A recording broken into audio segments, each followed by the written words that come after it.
The Hyundai Ioniq 5 has just been updated and there are some important changes that you need to know about, including the fact that there are bigger batteries and bigger prices as well, and an N-line pack, which you can see on this car behind me. So, is this the right car for you? Well, let's talk about that in this review. If you haven't already, please like, subscribe, and ring that bell, and let's get to it.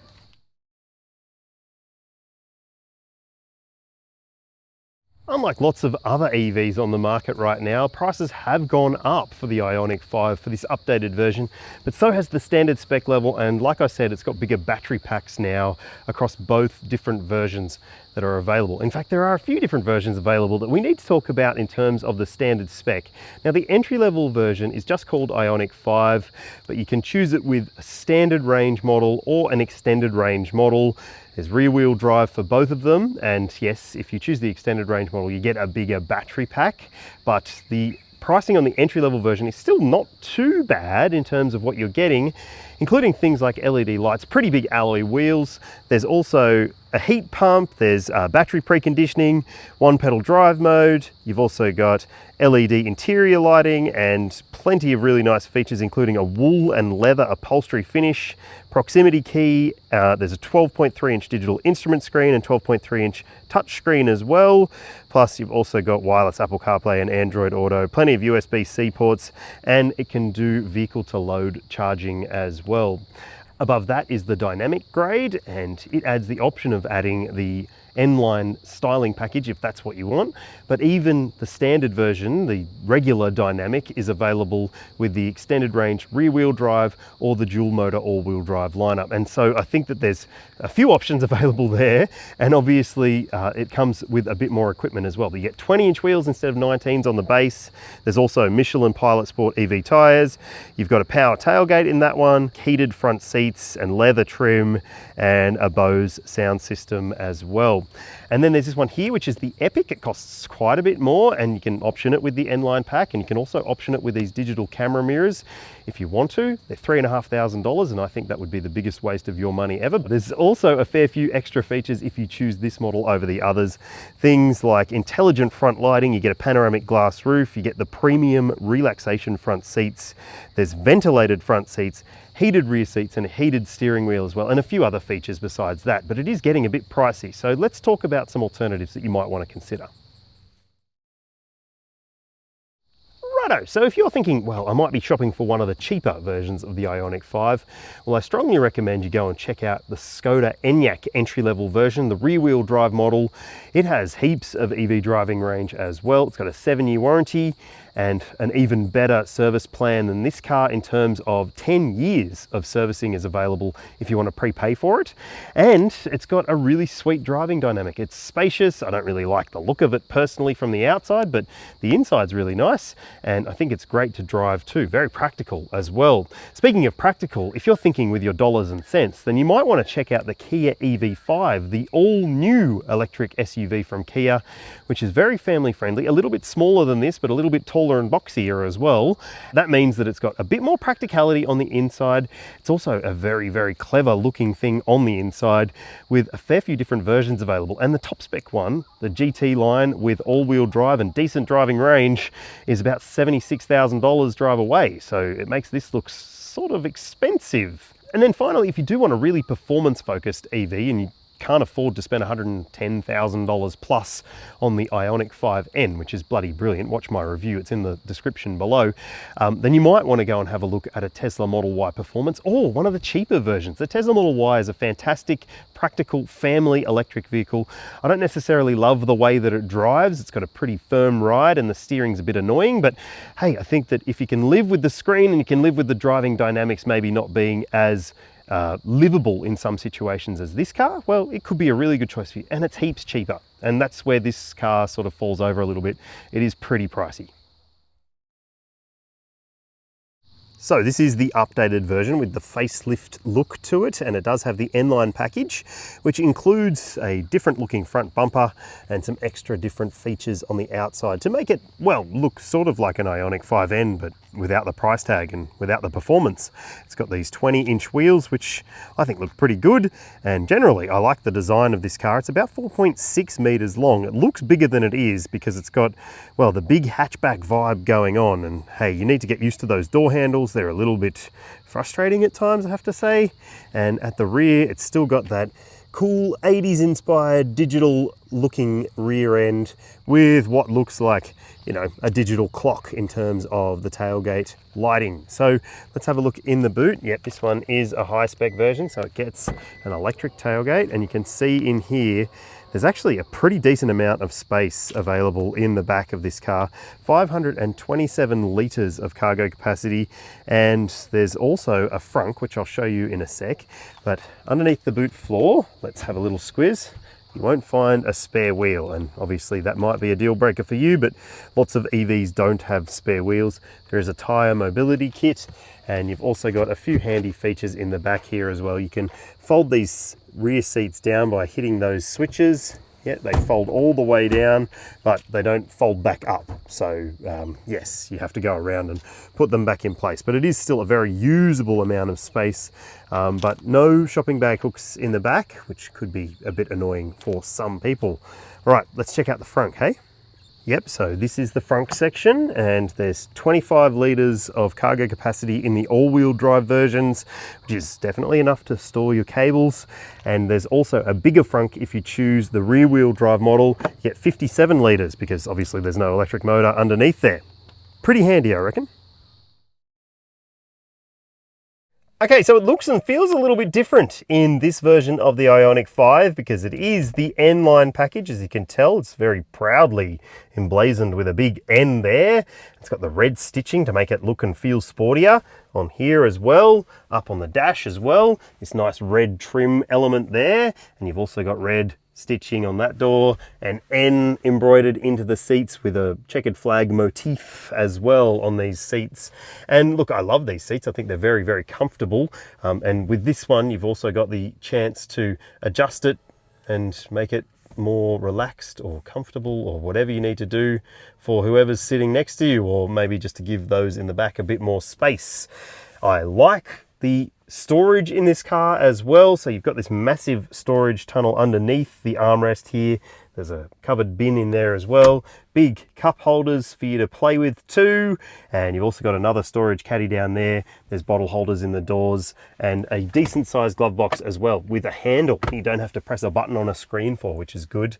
Now this particular car also has the digital camera mirror, which I think is brilliant. Just have a look at this. So if you've got a mirror full of faces and maybe you don't want to look at them for whatever reason, you can just flick that switch and you'll get a camera view at the back instead. Now, speaking of the cameras, it's also got the camera package as well.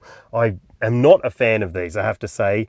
You might think that they're really cool and high tech, but I think they just aren't as good as conventional mirrors personally, and there's no real efficiency gain for having slightly smaller mirror housings on the outside. So I don't get it, but hey, if you're a techie, you might love it. Now, let's get back to this steering wheel. It's got a drive mode controller up here. So as you press that, the screen will show you different drive modes that you can flick through. I've just been basically keeping it in normal mode the whole time. And that 12.3-inch screen is actually a pretty handy little piece of tech too. It's got a few different menus and screens that you can play with. And if you're wondering, also your gear selector is down here off the steering column. And bloody hell, how many times have I put it into D when I've meant to go into R? Multiple, let's say. Now you've also got paddle shifters on the steering wheel which can adjust your regen braking. That's handy to have. Conventional stalks too, which is nice. And on this 12.3-inch screen, you've got Apple CarPlay and Android Auto wirelessly this time, which is good.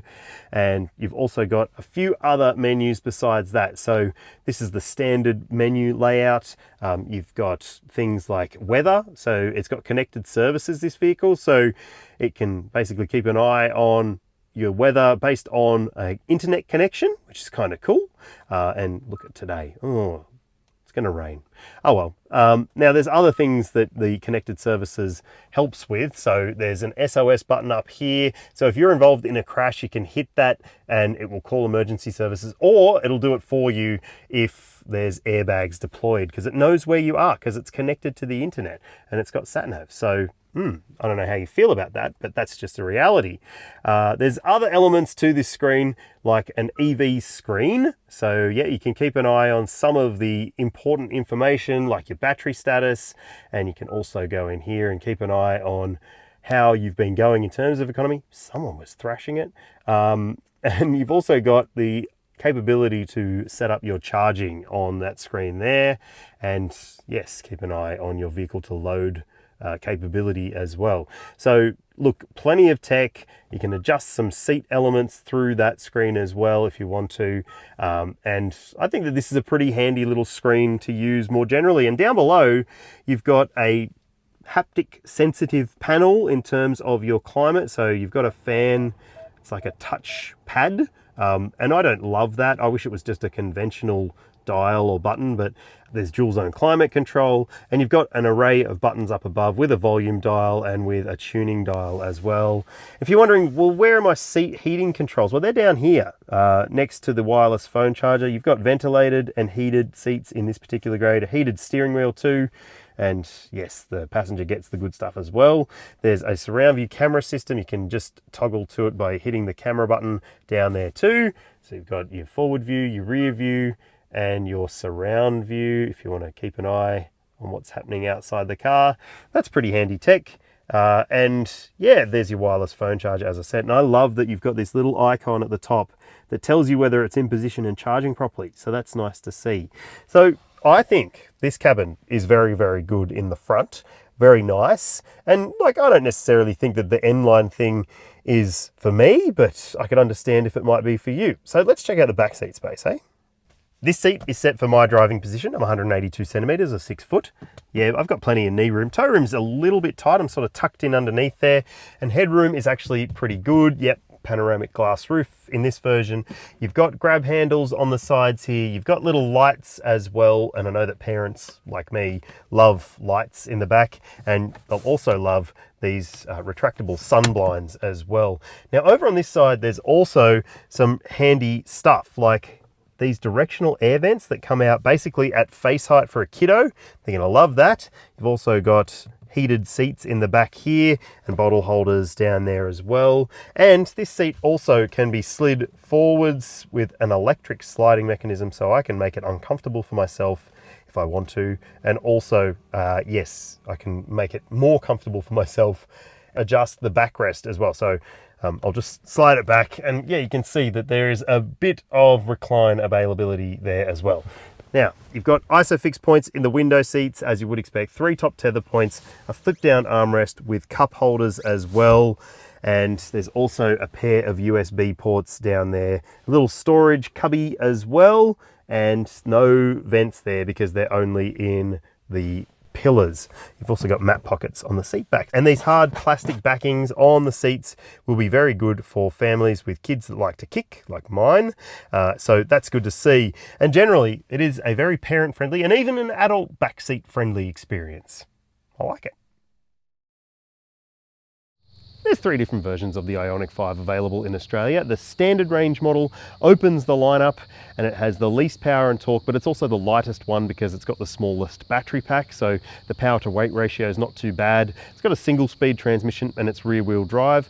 Then there's the extended range version, which adds a bit more power and torque because it's got a bigger, heavier battery, and hey, it's also rear wheel drive as well. But if you want all wheel drive, there is a dual motor version. This one is it, and it adds quite a bit more power and torque, but the same bigger battery as well. And if you're wondering about weights, I'll put some things you need to know on your screen now.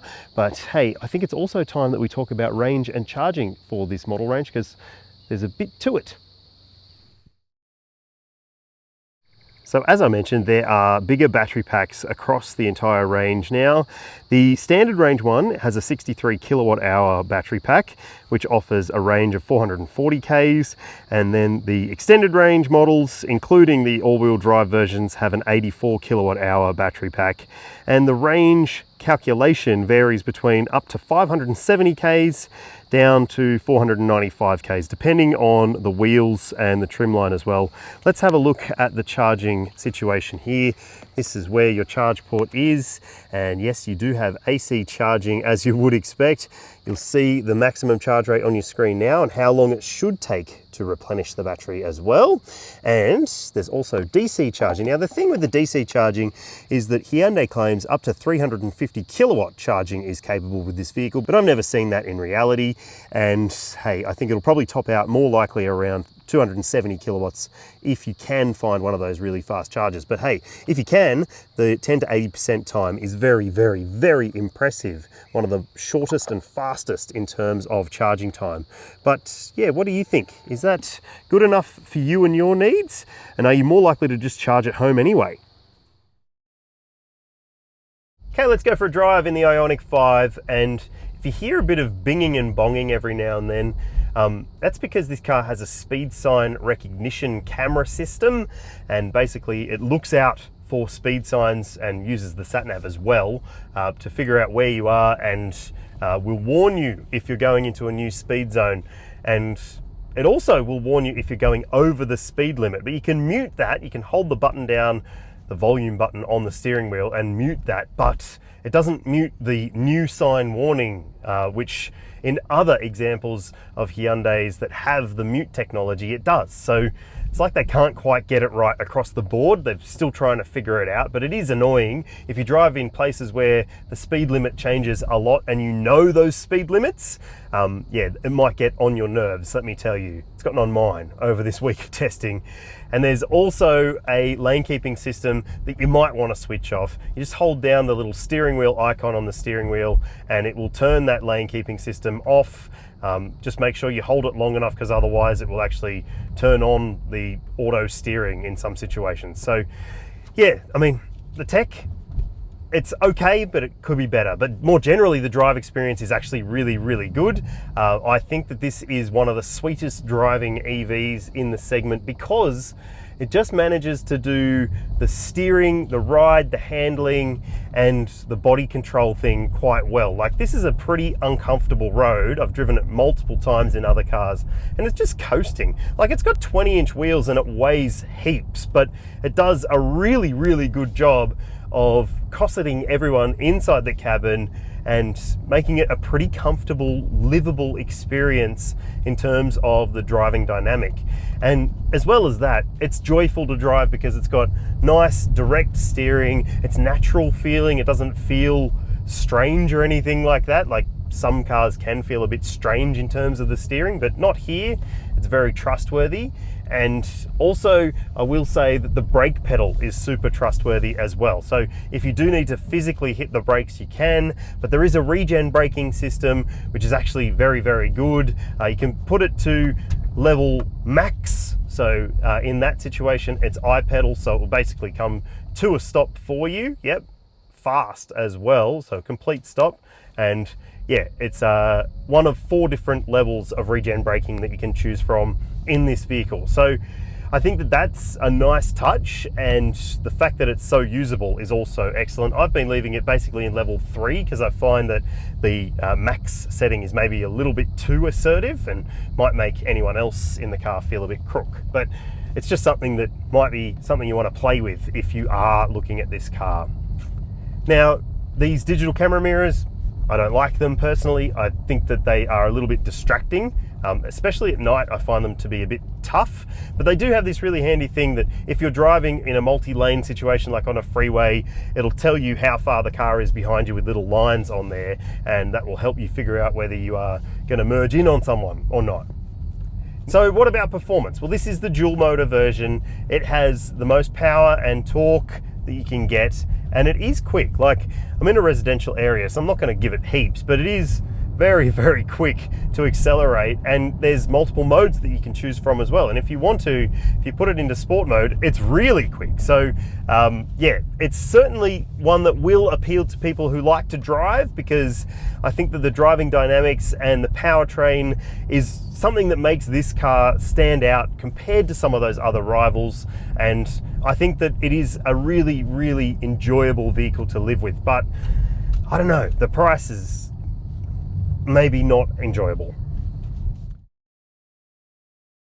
Okay, what about efficiency? Well, there are a few different versions of this vehicle, as I've mentioned, so there's a few different numbers to consider. I'll put them up on your screen as we go along. So the standard range with rear-wheel drive.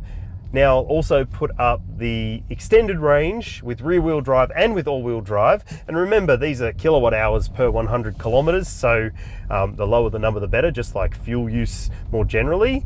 And then there's also different tire packages which will affect the efficiency too. So, and if you're wondering what I've seen over my week of testing, which has involved all the usual sort of stuff, errands and highway and freeway and commuting and here and there, and I've been okay with the consumption. Not overwhelmed by the brilliance of it, but still, I think that it is a pretty decent car in terms of efficiency, and you can bank on it being pretty good in terms of full tank EV driving range as well.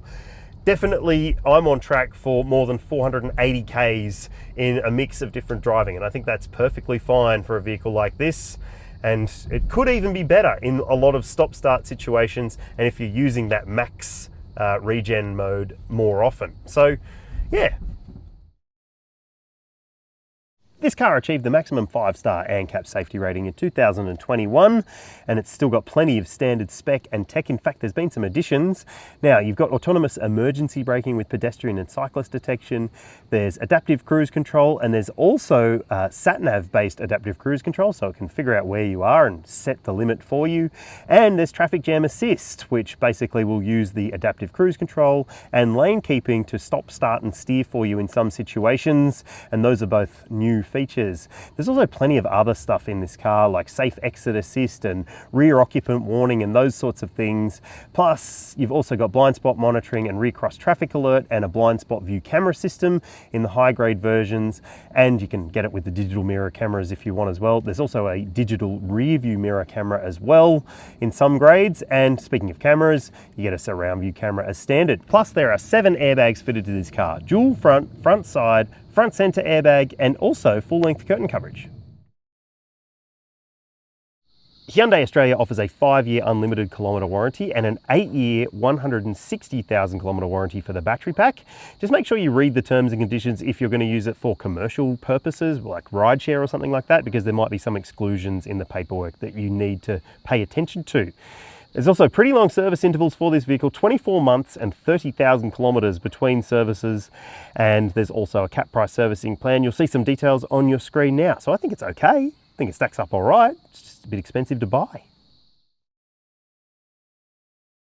Look, I like the way that the Ioniq 5 drives, apart from the safety tech being still a little bit too annoying, but I do think that it lives up to the price tag in some ways when it comes to the drive experience, because it is more involving and more lovable on a daily basis than some of those other models out there. But the price is just getting up there, and it isn't necessarily as competitive as it could be in this segment. So tell me what you think about it in the comments section below. Would you pick this, one of the alternatives I mentioned?